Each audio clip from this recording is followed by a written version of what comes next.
ada indikasi Bank Indonesia menghambat akselerasi yang dilakukan oleh Pak Purbaya di sektor fiskal. Benar, ini seperti ngerem. Dampaknya apa? Inilah sebenarnya yang mendorong pelemahan rupiah secara cepat dalam beberapa hari ini. Nilai tukar rupiah terhadap dolar Amerika Serikat akhir-akhir ini ada sesuatu yang aneh. Ada kebijakan yang baru-baru saja dilancarkan oleh Bank Indonesia. Jadi pada saat otoritas Bank Sentral menaikkan suku bunga moneter, ternyata suku bunga surat utang juga ikut naik. Takutlah ini investor-investor melihat, wah, bagaimana kalau nanti terjadi default atau gagal bayar gitu loh. Karena bunganya ketinggian, takut jadi kabur sekarang. Situasi ekonomi hari ini apakah juga terpengaruh adanya perbedaan mazhab nih dalam konteks ekonomi antara Pak Peri Warjio, Gubernur BI, dengan Pak Purbaya selaku Menteri Keuangan? Rejim ekonomi itu kan bergeser paradigmanya setelah Ibu Sri Mulyani jatuh, naik Pak Purbaya. Nah, masalahnya Pak Ferry, dia sudah berada dari zaman ini kan. Zaman Pak Jokowi. Betul, zaman Ibu Sri Mulyani, dia Menteri Keuangan. Fiskalnya berubah arah, moneternya masih orang yang sama. Apakah kebijakan Bank Indonesia bisa kita katakan sebagai manuver dari seorang Peri Warjio? Jangan lu punya aliran ekonomi sendiri, jangan lu punya memaksakan mazhabnya sendiri gitu loh. Padahal ini aliran pemerintahnya begini nih, mazhabnya beda gitu kan. Saatnya rejim otoritas moneter ini juga direshuffle lah sebenarnya. Tugas utama dari yang untuk rupiah itu adalah bank sentral. Ketika kebijakannya tidak tepat, maka situasi hari ini yang terjadi. Inilah hasilnya kita rasakan sama-sama. Jadi malah terjadi capital flight. Kalau benturan terus, kalau saling menghilangkan, ya yang rugi ekonomi Indonesia, yang marah rakyat.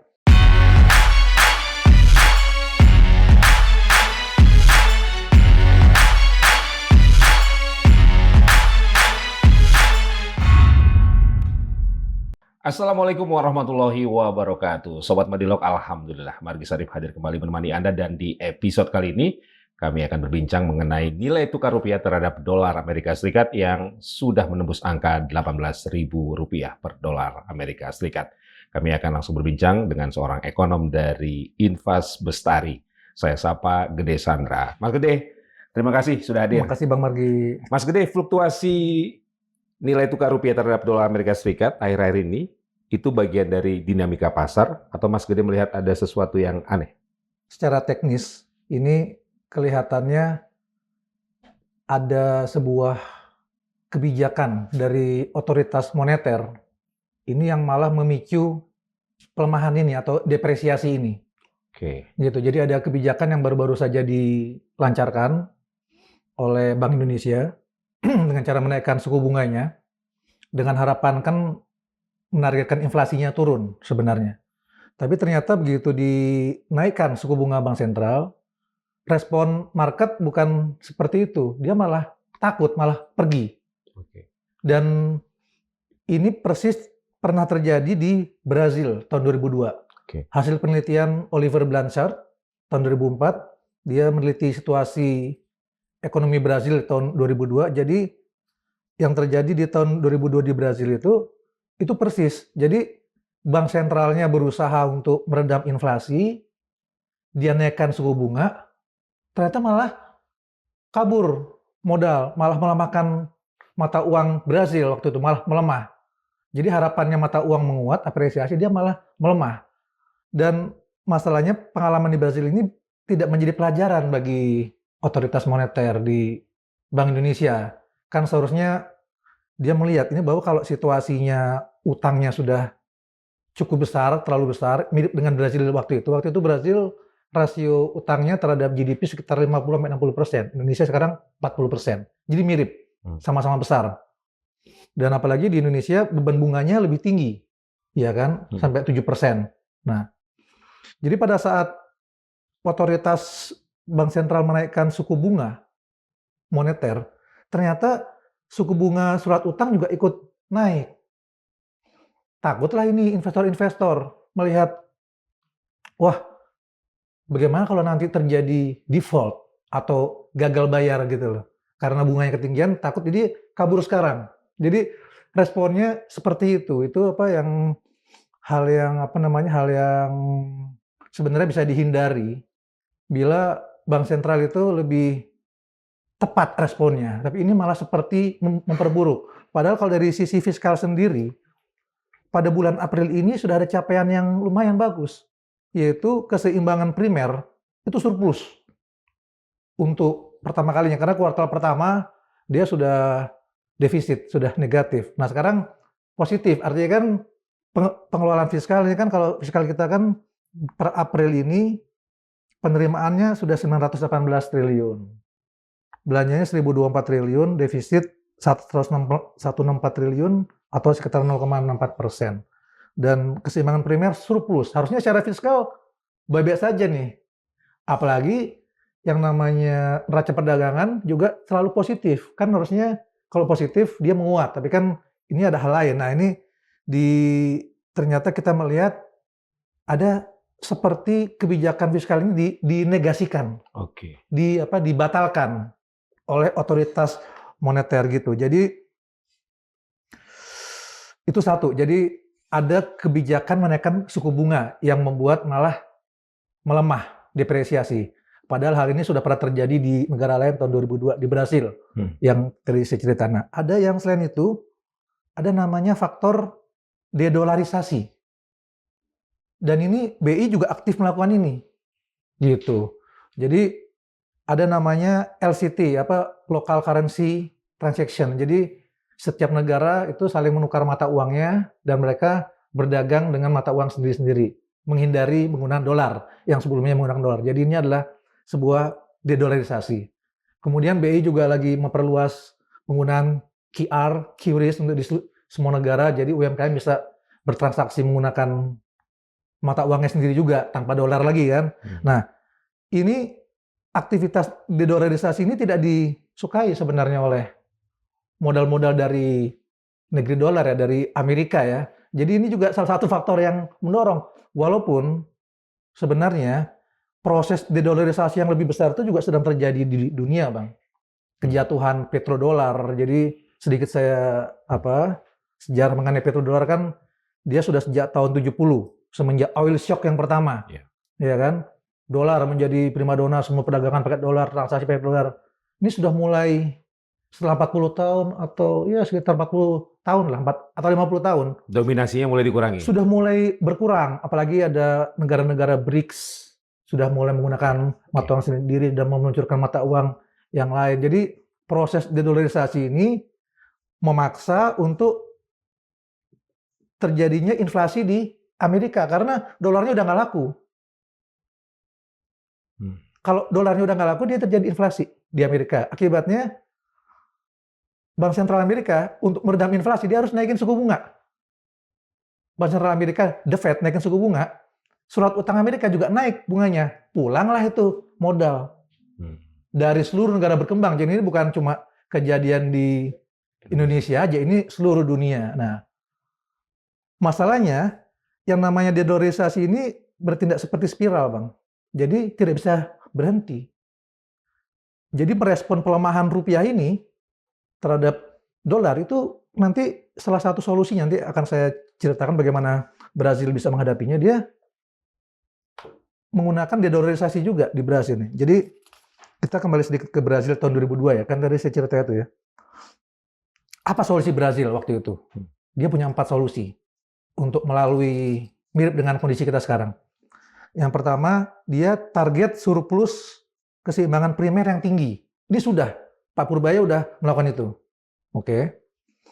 Yang kedua, Brazil melakukan reformasi sistem pensiunnya. Jadi dia semacam melakukan program yang memotong anggaran segala macam, itu juga perlu dilakukan. Dan Pak Purbaya di MBG juga sudah melakukan, kan dia potong tuh. Program yang banyak orang mengkritik, yang perlu diefisiensikan dan memang sekarang banyak terjadi masalah. Kita lihat ada berita-berita masalah hukum segala macam, itu sudah dilakukan oleh secara fiskal. Nah, ini yang penting. Langkah ketiga Brazil tahun 2002, dia itu adalah mengurangi dolar sebagai solusi. Jadi bisa menjadi solusi juga akhirnya dedolarisasi ini. Jadi apa yang dilakukan juga dalam jangka pendek dia akan membuat melemah mata uang, tapi juga dalam jangka panjang dia akan menstabilkan gitu. Jadi ini ada dua aspek dalam dedolarisasi gitu. Dan langkah terakhir keempat, komitmen melakukan pengetatan, austerity. Nah, jadi dengan 4 langkah ini, akhirnya Brazil tahun 2002 lolos, tahun 2003 Lula da Silva waktu itu baru jadi presiden, itu bisa melewati dan memperbaiki persepsi pasar. Kursnya menguat, inflasi turun, barulah kemudian Bank Sentral Brasil menaikkan suku bunga. Nggak ada masalah setelah itu. Gitu. Jadi kita perlu belajar dari apa yang terjadi di Brasil pada tahun 2002 untuk membandingkan dengan kondisi Indonesia sekarang. Nah, jadi kita melihat ini nggak sinkron. Jadi independensi Bank Sentral ini kok malah melahirkan sebuah kebijakan yang seperti tidak sinkron, fiskalnya ke sana, moneternya kok kayak menegasikan, mengurangi, membatalkan hasilnya. Kan harusnya barang-barang sana ya sana gitu. Gitu Bang. Jadi menurut Mas Gede, mengapa BI melakukan langkah itu? Saya rasa ya mungkin ya, kalau sana kan lebih banyak orang-orang pintar dan mereka juga secara teknis juga pasti jauh lebih mumpuni daripada umumnya ekonom-ekonom gitu kan, karena pendidikannya juga tinggi-tinggi ya. Mungkin kalau secara teknis mungkin ya ini ya mereka luput aja gitu bahwa harusnya dalam situasi gini jangan melakukan ini. Karena kan udah ada pengalaman di sini misalkan kan. Nah, kenapa masih terus dilakukan gitu kan yang hal yang kayak gini?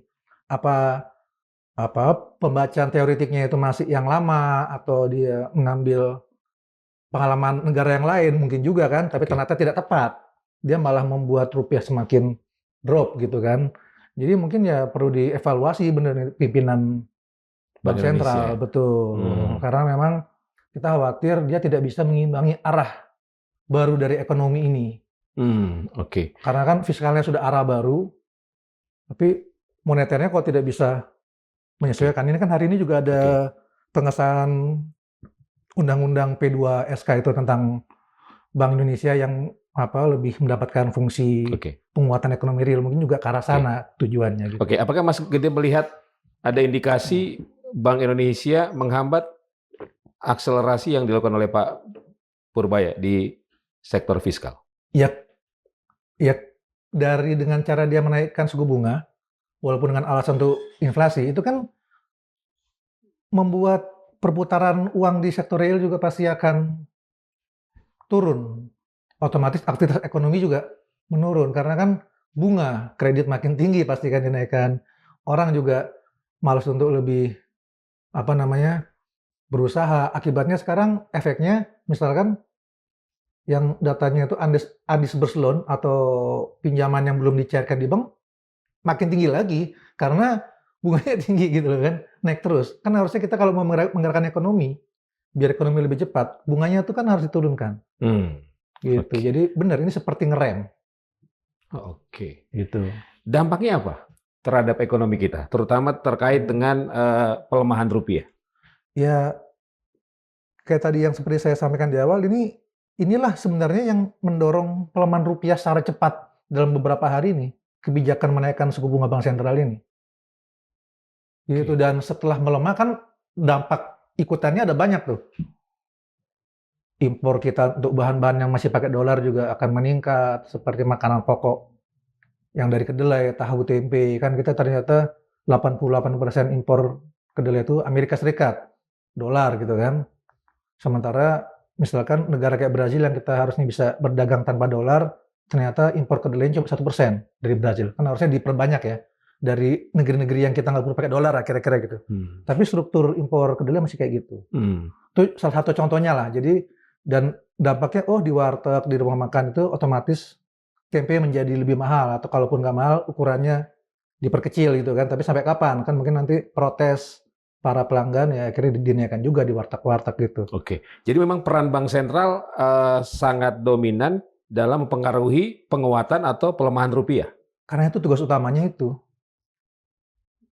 Tugas utama dari yang untuk rupiah itu adalah Bank Sentral. Ketika kebijakannya tidak tepat, maka situasi hari ini yang terjadi. Inilah hasilnya kita rasakan sama-sama. Jadi malah terjadi capital flight. dalam kebijakan dia menaikkan suku bunga itulah yang kita menilai itu tidak tepat waktunya gitu loh untuk menaikkan suku bunga di tengah-tengah era kayak gini tuh malah membuat pasar yang tadi saya bilang, duh nanti kan bunganya makin tinggi nanti kalian bisa default segala macam, gue kabur dulu kira-kira gitulah. Oke. Harusnya terjadi harmoni antara rezim moneter dengan rezim fiskal kan?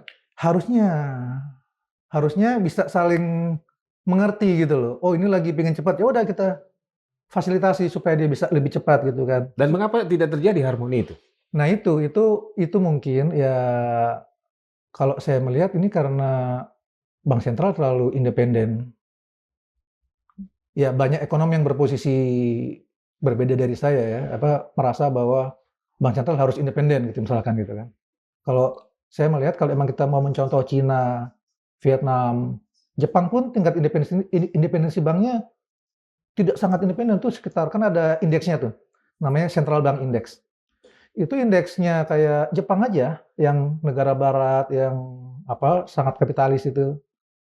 Indeks kebebasan bank sentral atau independensi bank sentralnya itu lebih tidak independen ketimbang kita gitu. Bahkan kita dibanding Amerika masih lebih liberal kita gitu loh. Jadi kita ini seperti guru yang murid yang terlalu baik gitu. Situasi ekonomi hari ini apakah juga terpengaruh adanya perbedaan mazhab nih dalam konteks ekonomi antara Pak Peri Warjio, Gubernur BI, dengan Pak Purbaya selaku Menteri Keuangan? Ya kalau itu kan umum terjadi dan saya rasa memang Pak Peri kan itu kan memang berangkat dari rejim ekonomi yang sebelumnya. Ini kan rejim ekonomi itu kan bergeser paradigmanya setelah Ibu Sri Mulyani jatuh, naik Pak Purbaya. Nah, masalahnya Pak Ferry, dia sudah berada dari zaman ini kan. Zaman Pak Jokowi. Betul, zaman Ibu Sri Mulyani, dia Menteri Keuangan. Fiskalnya berubah arah, moneternya masih orang yang sama gitu, kira-kira gitu. Masih realnya masih sama gitu. Ini mungkin yang kita lihat, ini harus juga sinkron dong harusnya.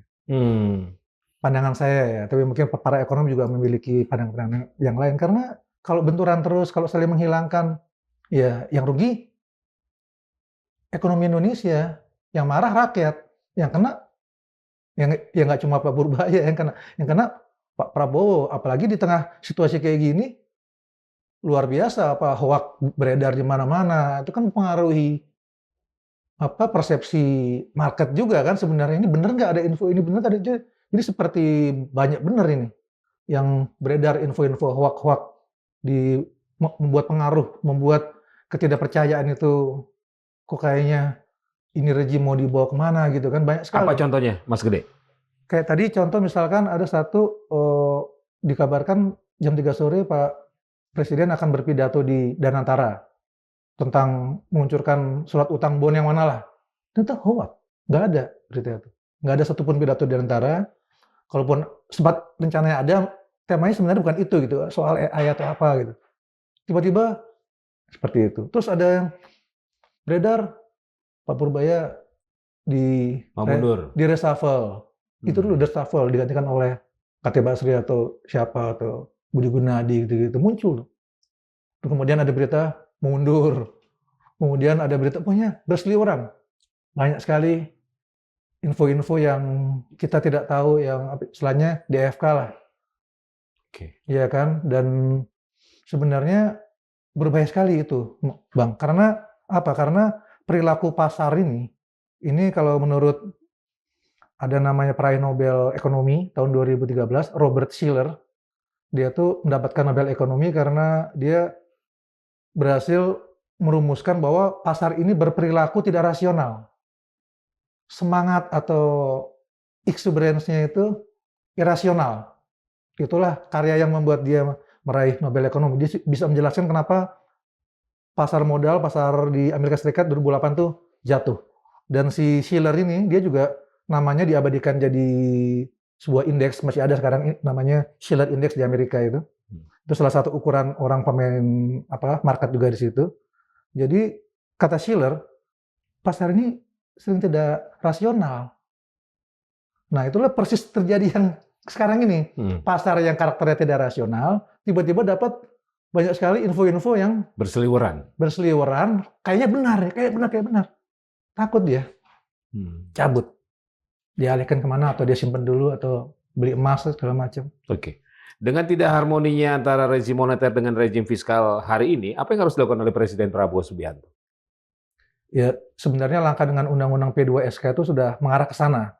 Karena akibatnya dengan undang-undang ini salah satunya adalah Bank Indonesia diberikan arah juga, lu harus mikirin pertumbuhan ekonomi real juga gitu. Lu jangan cuma mikirin inflasi atau lu mikirin bagaimana ekonomi ini bergerak.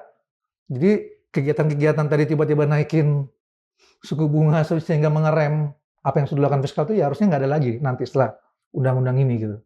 Seharusnya, ya kan? Dan mungkin kalau menurut saya ya saatnya rejim otoritas moneter ini juga menyesuaikan, harus bergeser, harus ya direshuffle lah sebenarnya. Ya tapi kan karena independen kita nggak bisa, Pak Prabowo nggak bisa langsung mengganti kayak ganti menteri gitu kan. Perlu proses politik yang lain di DPR lah apa segala macam. Tapi intinya rejim moneter itu harus inline dengan si rejim fiskalnya. Sekarang? Ya sekarang tadi benturan kan, saling bertuburukan, akhirnya malah rupiah jadi melemah. Oke. Gitu. Apakah itu bisa diartikan bahwa BI tidak nyaman dengan Pak Purbaya? Itu kalau secara kita kan namanya melihat bank sentral ini dia sebenarnya tidak boleh ada motif politik gitu kan, karena dia harus terbebas dari dari segala macam dinamika politik yang ada. Tapi bisa jadi karena ya namanya ekonomi itu Bang, itu ada mazhab-mazhabnya. Ada mazhab yang di sini, mazhab yang di sana. Kalau ternyata kok counterpart gua kok di fiskal mazhabnya agak beda nih sama gua ya. Gimana caranya supaya dia cepat ganti gitu misalkan kan, sehingga orang yang bermazhab sama kayak gua muncul gitu kan. Siapa tahu ada motif politik kita, seharusnya sih nggak ada yang kayak gitu, tapi kan namanya orang. Gitu. Oke. Menurut Mas Gede, apakah kebijakan Bank Indonesia bisa kita katakan sebagai manuver dari seorang Peri Warjio? Nah, itu terlalu tapi ya kita tidak bisa menyimpulkan kayak gitu. Terkait melemahnya rupiah ya? Ya kalau yang terlihat ya akibatnya rupiah melemah karena beliau gitu kan, faktanya. Cuma kan yang tadi Bang Margi tanya, motifnya itu politis gak gitu kan, segala macam kan? Iya.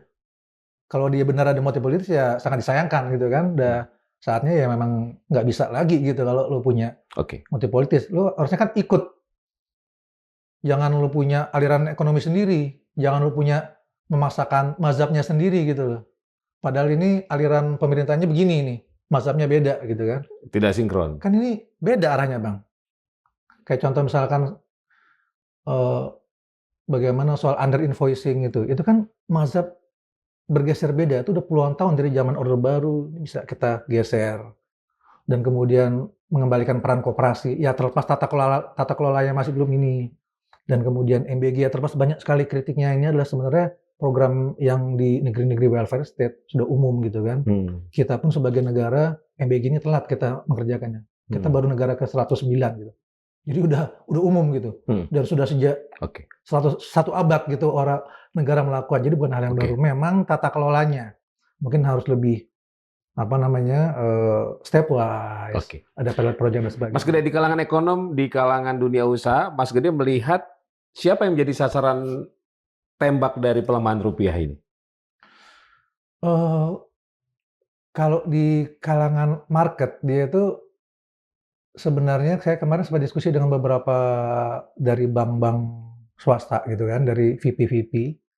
Jadi mereka itu lebih kepada pemerintah ini harus bisa terutama dalam program-program kayak yang program utamanya, program KMP dan MBG ini harus bisa lebih jelas gitu. Ini pandangan dari kalangan perbankan, harus bisa terukur, bisa targeted gitu kan.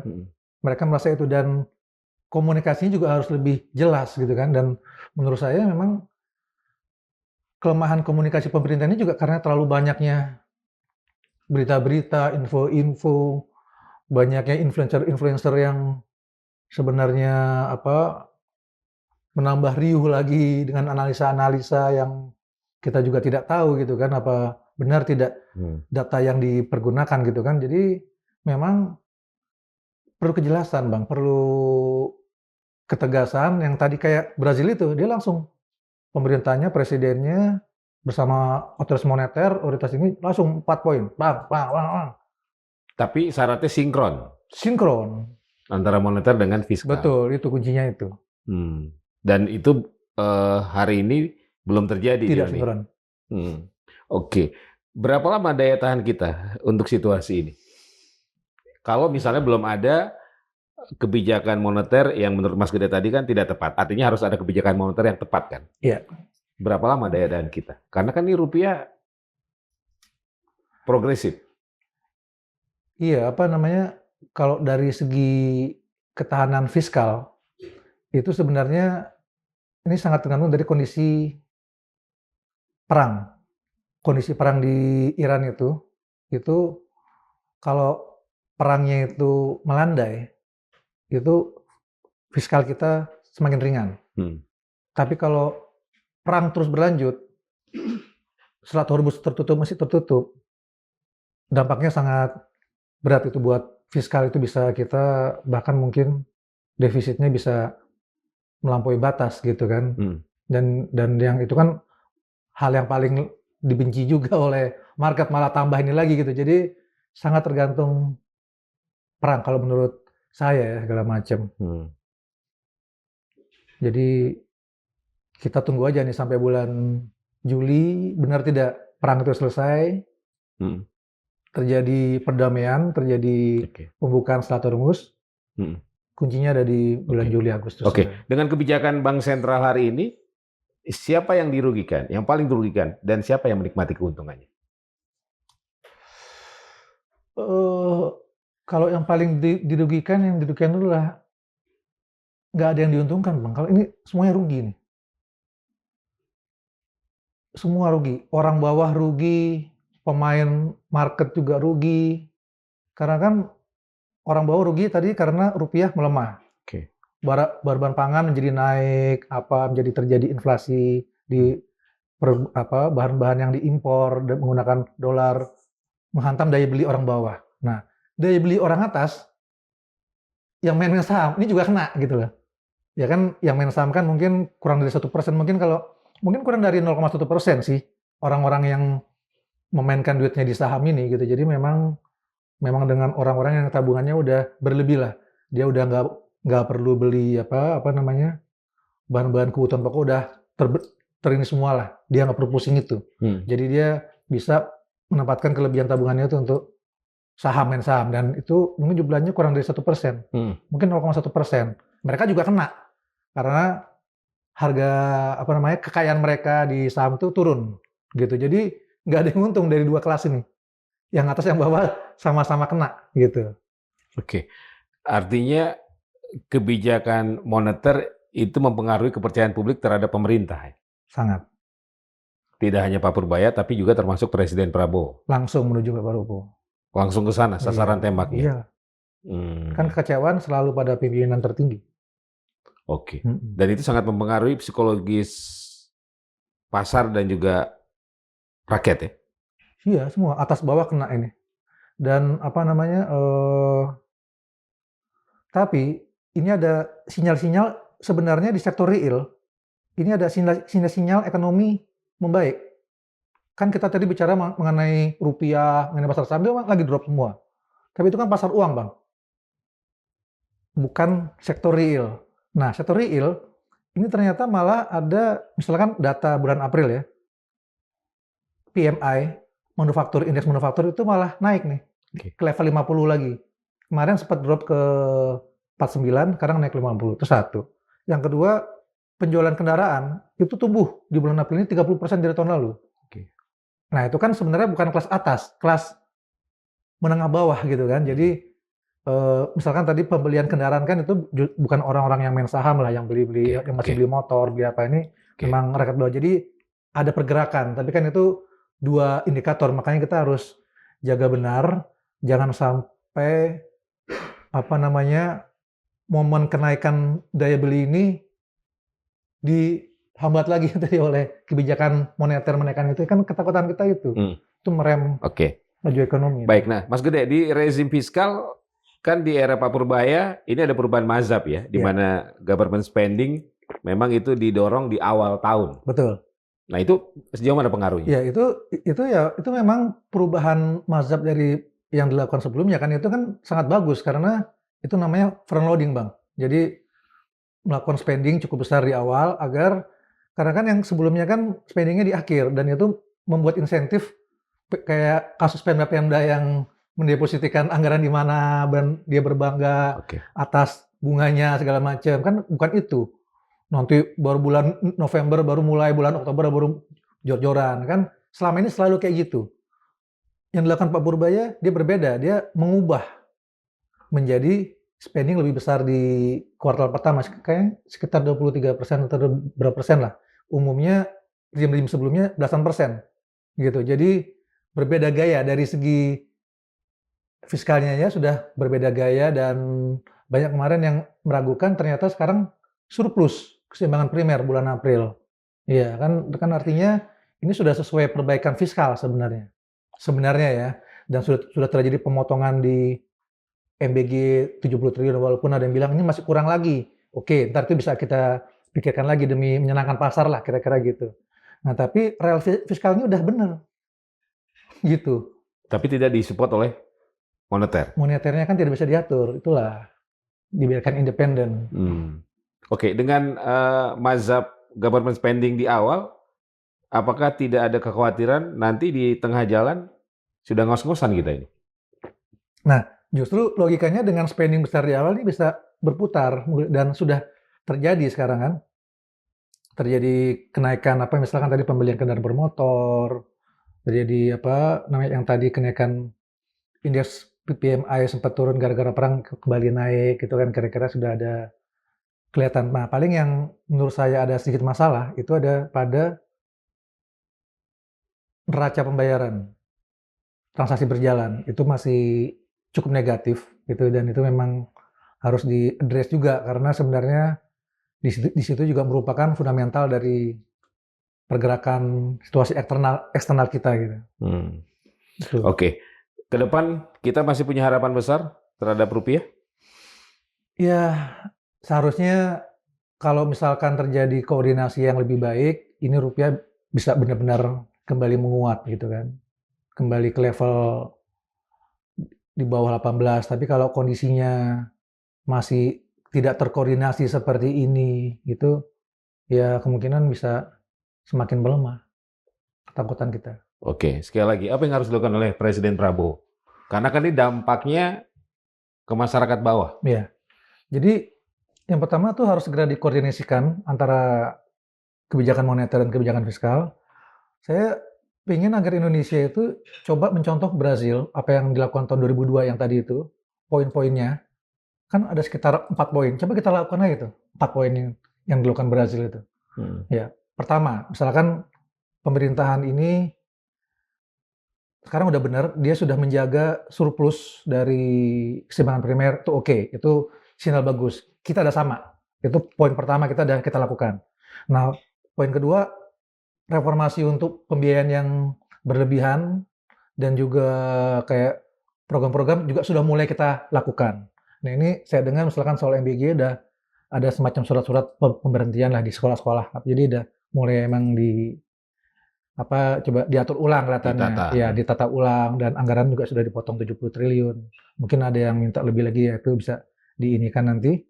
Dan yang belum kita lakukan itu adalah bagaimana kita memberikan komitmen bahwa kita kalau emang kondisinya diminta market kita ikat pinggang, kita kerjakan. Nah, kami MBG sudah kita coba potong, kami juga akan coba rapikan segala macam yang lain gitu kan. Dan yang terakhir kita perlu semakin mendorong atau mengurangi ketergantungan pasar uang kita dari modal yang asing, yang dolar terutama. Kita harus mendiversify, mendiversifikasikan sumber modal untuk surat utang kita, kalau bisa ke negeri-negeri yang lain. Kita launching misalkan di Cina, di mana, teman-teman dekat perdagangan kita lah, gitu. Jadi bukan lagi berharap kepada modal yang itu, kita cari yang lain untuk memperkuat surat utang kita. Jadi istilahnya de-dollarisasi itu semakin dipercepat lah itu. Itu paling kalau kita lakukan poin-poin itu kemungkinan pasar akan merespon dengan baik. Butuh waktu berapa lama, Mas Gede? Sorry. Yang kelima itu perlu memperbaiki sekali tata kelola dari program-program unggulan pemerintah. Harus lebih realistis pemerintah. Lebih realistis, dan pemberantasan korupsi ini sudah bagus nih yang terjadi ini. Tapi kalau bisa di semua lini, tidak cuma di MBG tapi mungkin juga di program yang lain gitu kan, dibersihkan juga segala macam. Dan setelah itu tata kelolanya bagaimana bisa lebih make sense lah, masuk akal. Mungkin MBG-nya itu hanya dibuat di daerah 3T. Artinya benar-benar memerlukan, kayak di Papua kayak ini, yang benar-benar makan itu buat mereka tuh kita senang gitu lah. Jangan dikasih makannya itu di sekolah-sekolah yang sudah mereka lebih bergizi sarapannya di rumah ketimbang dikasih MBG gitu loh. Itu masih dibagi dan itu dibuang, Bang. Sedih banget, itu bisa sampai 30-40% dibuang. Dan itu anggaran loh. Jadi artinya kalau kita lebih targeted si MBG ini pasti kita bisa mengurangi lagi nih anggaran ini. Gitu. Termasuk program prioritas lain ya? Iya, jadi tata kelola itu kuncinya. Kalau secara filosofi oke, tapi secara tata kelola ini harus lebih baik lagi karena market sangat melihat tata kelola ini. Dan kita juga bisa membuktikan kepada market filosofi ini kita benar. Karena ini juga meningkatkan ekonomi rakyat segala macam pada masa depan, pertumbuhan naik. Tata kelola itu benar-benar harus diperbaiki, benar-benar harus dijelaskan sebaik-baiknya. Jangan seperti saya ambil contoh dan antara PT DSI. Ini kan simpang siur, orang bingung ini dia mau jadi di sentralistik, jadi trader utama nanti sehingga klien-kliennya tuh ke dia semua. Ini kan klien-klien udah dibina puluhan tahun oleh para eksportir ini kan. Masa mau dibagi ke perusahaan komersil baru gitu. Kira-kira jangan kayak gitulah. Ini PT DSI ini nanti monitoring saja, sidak-sidak saja, bisa menegakkan hukum saja. Yang penting kan under invoicing-nya selesai. Jangan dihancurkan si lumbungnya ini. Kan yang kita pengen cari kan tikusnya nih. Jangan ini dibakar lumbungnya buat lumbung baru gitu. Itu berantakan. Nanti Senin market tambah turun lagi, kan nggak percaya. Jadi tata kelola, kita harus jelaskan tata kelola yang baik. Jangan ada yang aneh-aneh lah gitu lah. Mas Gede, kembali ke pertanyaan tadi. Kita kan bekerja dengan waktu ya. Butuh waktu berapa lama untuk melakukan langkah-langkah tadi itu? Ini bisa sebenarnya 3 bulan atau sampai 6 bulan. Jadi kita perbaiki sampai akhir tahun. Sehingga tahun depan itu udah rapi semua. Mas Gede, terima kasih. Terima kasih, Bang. Sobat Madilog, demikian tadi perbincangan saya bersama Gede Sandra, ekonom dari Invest Bestari. Kami berbincang mengenai fluktuasi nilai rupiah yang sudah mencapai angka Rp18.000 per dolar Amerika Serikat. Dan ini ternyata terkait dengan masalah harmonisasi antara rezim moneter dan rezim fiskal yang ada di negeri ini. Semoga bermanfaat. Saya Margi Sari pamit. Wassalamualaikum warahmatullahi wabarakatuh. Waalaikumsalam. Terima kasih, Bang. Terima kasih.